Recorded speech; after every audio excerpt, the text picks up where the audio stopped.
Acara ini dipersembahkan oleh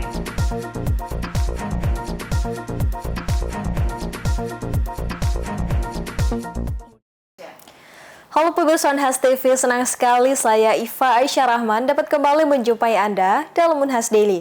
Dalam beberapa menit ke depan kami akan menyajikan berita-berita terpercaya hanya untuk Anda. Pemirsa, Wardah Edukasi sekaligus perayaan keberagaman ditampilkan dalam Pekan Raya Inklusif memperingati Hari Disabilitas Internasional di Kota Makassar. Kegiatan ini berisi pengenalan bahasa isyarat, ciri-ciri anak berkebutuhan khusus, serta cara menanganinya dengan tepat dan juga kids activity. Hari Disabilitas Internasional yang jatuh pada 3 Desember diisi dengan kegiatan Pekan Raya Inklusif 7 hingga 8 Desember 2024 di Ja Enjoy Rooftop, Nipa Park, Makassar. Yayasan Sahabat Sindroma Down Istimewa dan Komunitas Frasa Indonesia Timur bertemakan Taman Layak Anak. Kegiatan ini mengkampanyekan lingkungan yang lebih inklusif, sejalan dengan tema Hari Disabilitas Internasional, di mana dalam Pekan Raya Inklusif diberikan edukasi untuk mendukung terciptanya lingkungan inklusif, seperti pengenalan bahasa isyarat, ciri-ciri anak berkebutuhan khusus, serta cara menanganinya dengan tepat. Salah satu rangkaian kegiatan yang menarik perhatian adalah Kids Activity, berupa senam bersama dan dongeng integritas yang digelar pada Sabtu 7 Desember 2024. Menurut founder Bermakna Psychological Center, Ananda Zafira MPSI, mendongeng memiliki banyak manfaat untuk anak-anak. Mendongeng dapat melatih imajinasi, kreativitas, serta konsentrasi anak dalam mendengar dan menyimak cerita. Selain itu, mendongeng juga membantu memperkuat ikatan emosional antara anak dan orang tua atau dengan anggota keluarga lainnya. Halo teman-teman semua, saya Ananda Zafira, bisa dipanggil Nanda, saya founder Bermakna Psychological Center. Jadi kami di tanggal 7 sampai tanggal 8 Desember ini mengadakan kegiatan Pekan Raya Inklusif Taman Layak Anak di Ja Enjoy Rooftop Nipah Park Makassar. Kemudian untuk kegiatannya sendiri itu ada macam-macam teman-teman. Jadi ada kegiatan screening perkembangan anak untuk mengetahui tahapan ya perkembangan anak sudah sejauh mana dan sudah sesuai nggak ya dengan usianya. Kemudian ada workshop pengenalan bahasa isyarat dasar. Kemudian ada kegiatan senam dan mendongeng bersama kakak-kakak dari komunitas Horewi Nusantara dan juga in-game. Kemudian ada kegiatan pemeriksaan kesehatan mata dari teman-teman dokter dari Perdami, Persatuan Dokter Mata Indonesia Sulawesi Selatan. Kemudian ada talk show bersama dokter tubuh kembang anak dan juga psikolog anak berkaitan dengan bagaimana sih kita bisa mendampingi anak-anak berkebutuhan khusus lebih efektif lagi. Lalu ada talk show juga dengan topik literasi keuangan untuk keluarga terkait bagaimana merencanakan keuangan untuk keluarga, terutama ketika di dalam keluarga ada anak atau individu dengan berkebutuhan khusus seperti itu ya. Lalu nanti juga ada penampilan dari anak-anak komunitas Sahabat Sindroma Down Istimewa dan juga Frasa Indonesia Timur. Ananda menambahkan melalui dongeng ini anak-anak dan orang tua dapat memahami nilai-nilai karakter seperti integritas. Nah, sebetulnya mendongeng sendiri itu banyak sekali manfaatnya, nggak cuma untuk anak-anak spesial atau anak berkebutuhan khusus, tapi juga untuk anak maupun orang dewasa secara umum. Jadi mendongeng sendiri itu bisa melatih imajinasi anak, kreativitas, kemudian juga bisa melatih konsentrasi dan juga fokus anak dalam hal mendengar dan menyimak cerita. Ananda berharap acara ini menjadi langkah kecil menuju terciptanya lingkungan masyarakat yang lebih inklusif, ramah anak, dan saling mendukung. Kegiatan ini sendiri terbuka untuk umum, termasuk orang tua dengan anak autisme, komunitas orang tua anak dengan sindroma Down, guru-guru dari sekolah luar biasa, dan pihak lain yang memiliki minat untuk belajar dan berinteraksi dengan komunitas inklusif. Rahmatia Zahra Sabita Suceng, Unhas TV. Gajah Mada Harding terpilih secara aklamasi sebagai Ketua Federasi Hoki Indonesia FHI Sulawesi Selatan periode 2024 hingga 2028. Musyawarah Provinsi ini diyakini membawa harapan baru untuk kebangkitan prestasi hoki di Sulawesi Selatan. Hoki di Sulawesi Selatan memasuki babak baru. Dalam Musyawarah Provinsi Federasi Hoki Indonesia, FHI Pemprov Sulawesi Selatan bertema restorasi hoki. Gajah Mada Harding terpilih sebagai ketua secara aklamasi. Bertempat di studio utama Unhas TV, musyawarah ini menjadi momentum penting bagi kebangkitan olahraga hoki di wilayah Sulsel. Kegiatan yang dihadiri perwakilan dari 8 kabupaten kota ini membawa semangat baru untuk memperkuat pembinaan dan regenerasi atlet, khususnya di tingkat usia dini.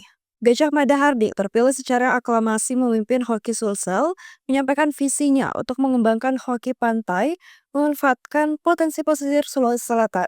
Hardik juga menegaskan pentingnya membangun solidaritas di antara pengurus baru untuk mendukung pembinaan atlet muda. Dari daerah ada 8 yang punya hak pilih, termasuk Makassar itu sudah datang, dan ada juga peninjau satu dari Wajo. Misalnya ke depan menjadi sudah dilantik nanti. Jadi ketua untuk daerah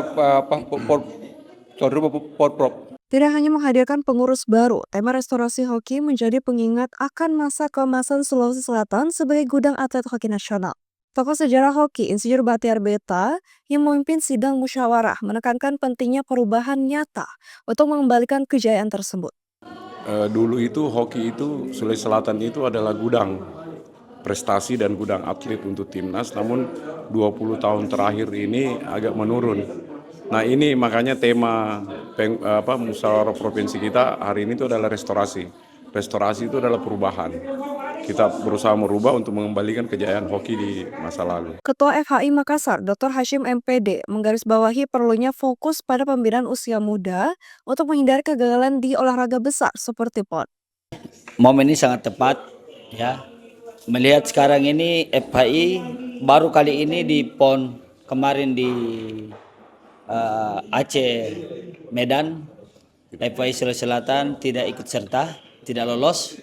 Ini menjadi tamparan buat kita semua, sehingga tepat ini hari dengan tema restorasi. Ini harus ada perubahan. Sesuai tadi disampaikan oleh pengurus KONI waktu Kota Medan, kemudian beliau juga adalah mantan pemain hoki timnas, Bapak Dr. Andes Herman Hadi. Memang untuk ke depan ini sangat ketat, ya, di mana kita memang diberikan sebuah komitmen. Kalau tidak bisa meraih medali, kita tidak bisa diberangkatkan untuk mengikuti PON. Jadi ini tantangan berat. Oleh karena itu, semangat ini restorasi harus kita junjung tinggi. Terima kasih juga kepada Ketua Panitia Pak Mada yang sangat luar biasa, hampir 2 minggu bersama teman-teman bekerja sehingga terlaksana ini Musprov. Saya selaku Ketua FHI Kota Makassar sangat berharap ke depannya bahwa atlet-atlet di Makassar ini akan tumbuh lagi. Seperti yang saya dengar tadi semua sejarah, bahwa kita adalah gudangnya pemain hoki di Indonesia. Tapi untuk ke depan ini melalui semangat yang baru, semoga di kepengurusan baru nanti ini betul-betul mampu memberikan warna tersendiri sehingga Sulawesi Selatan itu akan mampu memperlihatkan nantinya di NTT NTB supaya bisa meraih medali di PON NTT NTB. Saya kira demikian, tapi untuk yang terdekat, ya mudah-mudahan hoki bisa dipertandingkan di Porprov Wajo. Ini PR buat kita semua sehingga kita ini yang sudah terbentuk, utamanya di FHI Makassar, sudah bisa menyiapkan diri dalam rangka persiapan Porprov di Wajo. Hadir pula tokoh-tokoh olahraga seperti Simon Mamuribo dari Papua, serta Ketua 1 KONI Sulsel, Dr. Andes Herman Hading, turut memberikan motivasi. Dalam penutupannya, Ketua FHI Sulsel terpilih menekankan jika momentum ini menjadi langkah awal bagi restorasi hoki Sulsel yang diharapkan mengembalikan kejayaan olahraga hoki ke panggung nasional. Adiputri Najwa, Feni Septiani Samuel, Unhas TV. Pemirsa, HMJ Jurnalistik Fakultas Dakwah dan Komunikasi FDK Universitas Islam Negeri UIN Alauddin Makassar kembali menggelar Pekan Raya Jurnalistik atau PRJ 2024. Kegiatan yang berlangsung di Tugu Multilateral Naval Exercise Komodo Anjungan Center Point of Indonesia CPI Makassar ini menyuguhkan talk show bertajuk Jurnalistik Today yang membahas tantangan jurnalis masa kini. Simak berita selengkapnya. Himpunan Mahasiswa Jurusan atau HMJ Jurnalistik Fakultas Dakwah dan Komunikasi Universitas Islam Negeri Alauddin Makassar menggelar kegiatan tahunan bertajuk Pekan Raya Jurnalistik 2024. Kegiatan itu dilangsungkan di Tugu Multilateral Naval Exercise Komodo, MNEC, Anjungan Center Point of Indonesia Makassar. Mengangkat tema catatan tanpa titik, kegiatan yang digelar selama 3 hari yang dimulai 5 Desember 2024 itu menghadirkan beragam acara. Selain penampilan seni, juga digelar talk show Jurnalistik Today. Talk show ini membahas berbagai isu aktual di dunia jurnalistik, dan digelar di Tugu MNEK Central Point of Indonesia dengan menghadirkan 5 pembicara profesional. Beberapa isu yang diangkat meliputi tantangan yang dihadapi jurnalistik perempuan, pentingnya menjaga kode etik dan independensi dalam melaksanakan tugas jurnalistik, serta dampak perkembangan teknologi seperti artificial intelligence terhadap dunia penyiaran. Salah seorang narasumber, Firda Jumardi, reporter dari stasiun televisi TV One, membagikan pengalamannya menghadapi berbagai tantangan selama peliputan di lapangan. Didit perwakilan dari Organisasi Wartawan Aliansi Jurnalis Independen, AJI Makassar, menjelaskan pentingnya menciptakan ruang aman bagi para jurnalis, terutama di era digital. Ia menyoroti ancaman yang kini tidak hanya berupa kekerasan fisik, tetapi juga intimidasi daring, termasuk perundungan dan pelecehan seksual. Sementara akademisi dan praktisi jurnalistik Andi Fauzia menyoroti tantangan menjaga independensi jurnalis di tengah tekanan sosial dan politik. Ia juga memaparkan bahwa indeks kebebasan pers di Indonesia berada pada angka 68, menunjukkan kebebasan yang cukup baik, tetapi masih tertinggal dari negara-negara Eropa. Sedangkan Gufran Lamataha, jurnalis dari stasiun televisi Kompas TV, menjelaskan bahwa teknologi artificial intelligence telah membawa dampak besar dalam membantu pekerjaan jurnalistik. Namun ia menegaskan bahwa peran manusia dalam dunia penyiaran masih belum tergantikan sepenuhnya oleh teknologi tersebut. Ketua Panitia PRJ 2024 Muhammad Arfan berharap kegiatan ini dapat semakin memperkenalkan dunia jurnalistik kepada masyarakat luas. Acara hari ini tuh ada beberapa kegiatan, Kak.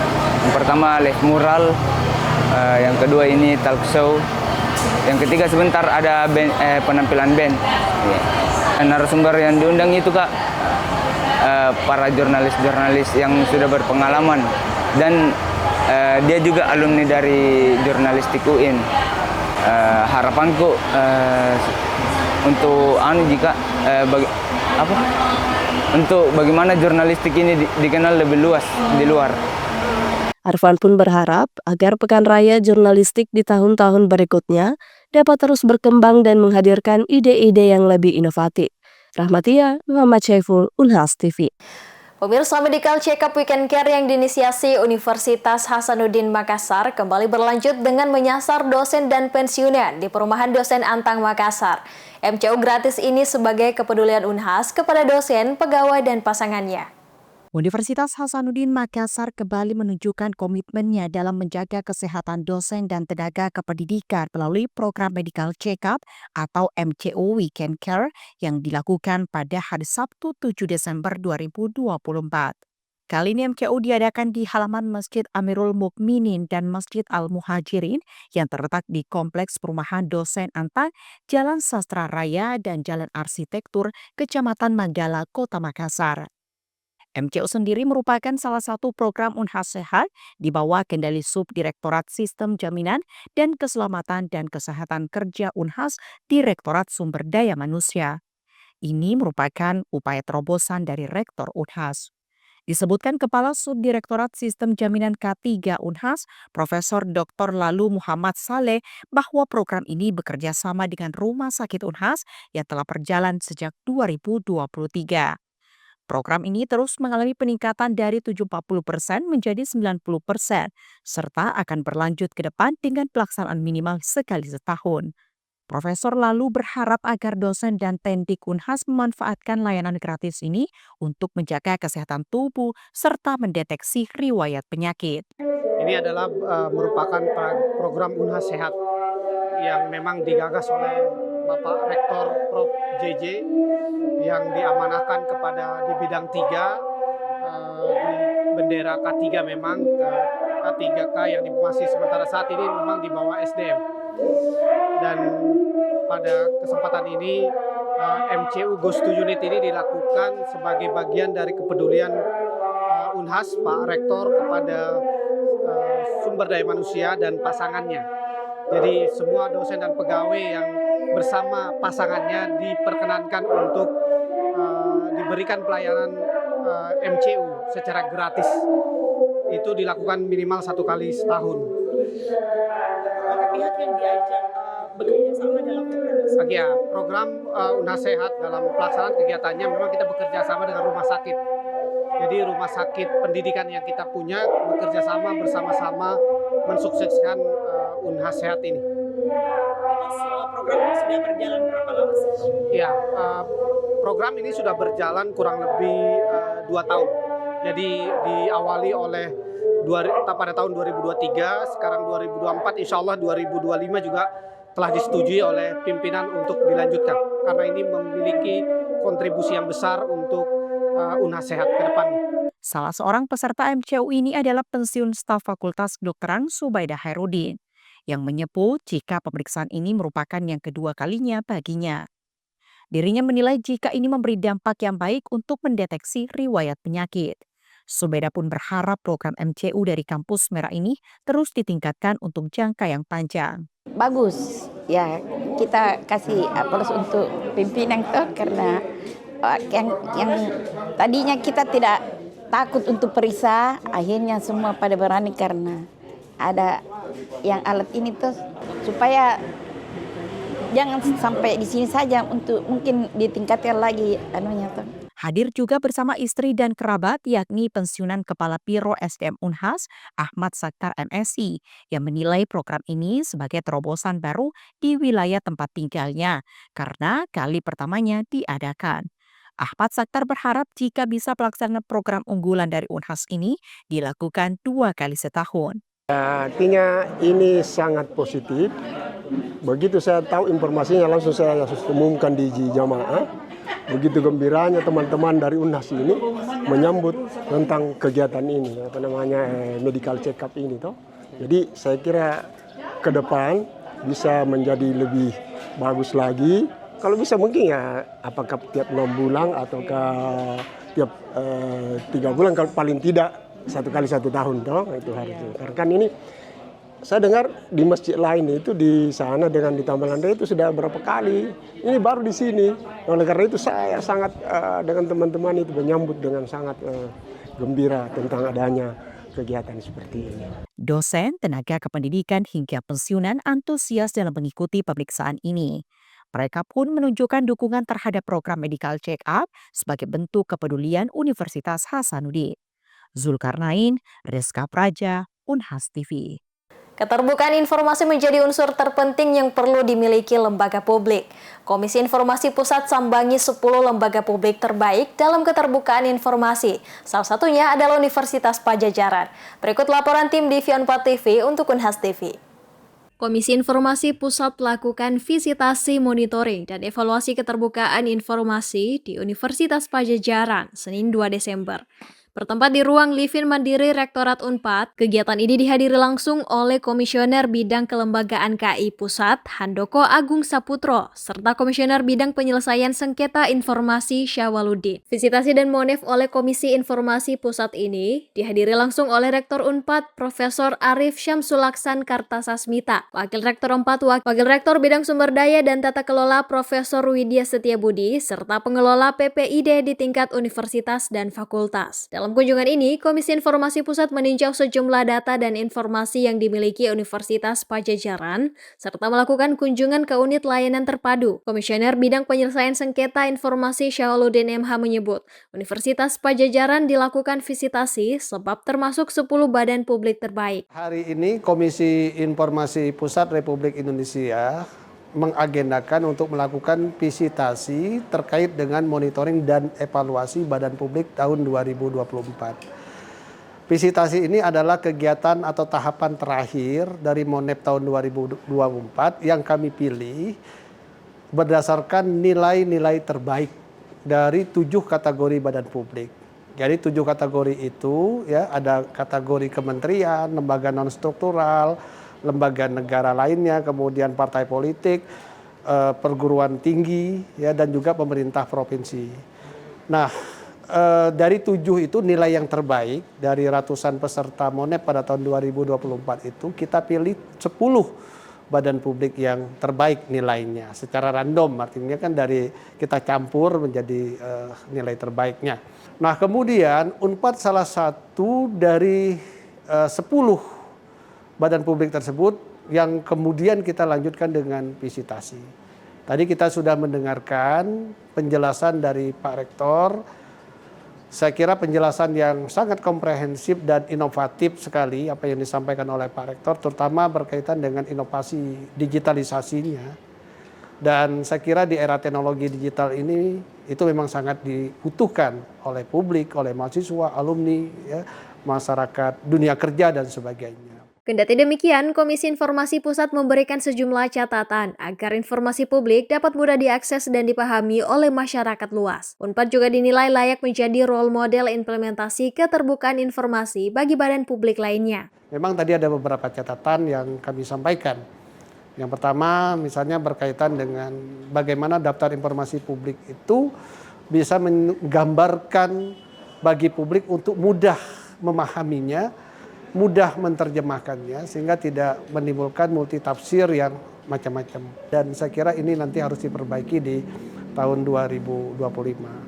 Kami menyampaikan apresiasi yang luar biasa, terutama berkaitan dengan komitmen Pak Rektor yang hadir pada saat presentasi beberapa waktu yang lalu di Komisi Informasi Pusat, dan juga tadi hadir dan lengkap sekali pasukannya, saya kira. Dan itu luar biasa dan menjadi modal utama untuk menjamin keterbukaan informasi dan hak akses informasi publik bagi masyarakat.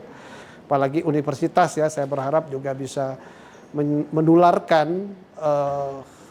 implementasi keterbukaan informasi publik ini kepada badan-badan publik yang lainnya, tidak hanya pada lingkungan di internal Unpad saja, tapi saya berharap kepada seluruhnya dan menjadi role model, tentunya menjadi pusat pembelajaran juga nanti badan-badan publik yang lain, baik itu perguruan tinggi, kemudian dari kementerian, dari pemerintah provinsi, belajarnya ke sini. Saya kira nanti itu penting, dan saya berharap kerjasama yang baik selanjutnya antara Unpad dengan Komisi Informasi Pusat, sehingga kita bisa saling beriringan untuk mendidik masyarakat, meliterasi masyarakat agar bisa melek terhadap keterbukaan informasi publik. Sementara itu, Kepala Bidang Pengelola dan Pemberi Layanan Informasi PPID Unpad, Dandi Supriyadi PhD, menyebut Unpad menjadi satu dari 4 klaster perguruan tinggi yang masuk dalam 10 besar badan publik terbaik secara nasional. Visitasi dan Monef ini juga dinilai sebagai masukan bagi Unpad untuk melakukan perbaikan dan evaluasi agar semakin baik di tahun depan. Jadi hari ini adalah jadwalnya visitasi dari Komisi Informasi Pusat dalam rangka menilai keterbukaan informasi di Unpad, khususnya yang dilaksanakan oleh pejabat pengelola informasi dan dokumentasi atau PPID. Gitu. Jadi tidak semua badan publik divisitasi oleh Komisi Informasi.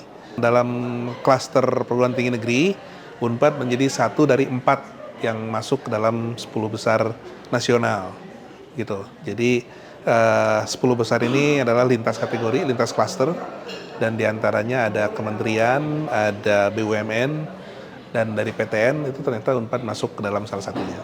Jadi visitasi ini sebenarnya kami menilainya bukan sekedar penilaian atau pengujian, begitu. Justru ini merupakan kesempatan kami untuk mendapatkan insight, ya, masukan-masukan dari para komisioner mengenai apa yang selama ini kami lakukan sebagai PPID yang ternyata masih banyak kekurangan. Dan dalam visitasi ini juga kemudian para komisioner memberikan koreksi, perbaikan, dan apa yang harus kita lakukan untuk menjadi lebih baik di tahun depan. Jadi hasil visitasi ini menjadi evaluasi buat kami untuk dinilai kembali di tahun depan menjadi lebih baik. Keterbukaan informasi publik di perguruan tinggi memungkinkan masyarakat untuk memperoleh informasi dan mengawasi pengelolaan perguruan tinggi, serta bertanggung jawab dan berorientasi pada pengelolaan sistem informasi yang baik. Dari Jatinangor, Sumedang, Bayu Murti melaporkan. Pemirsa, berita tadi sekaligus menutup perjumpaan kita hari ini. Jangan lupa untuk terus saksikan Unhas Daily hanya di Unhas TV. Saya Fasya Rahman, mewakili kru yang bertugas, pamit undur diri dan sampai jumpa.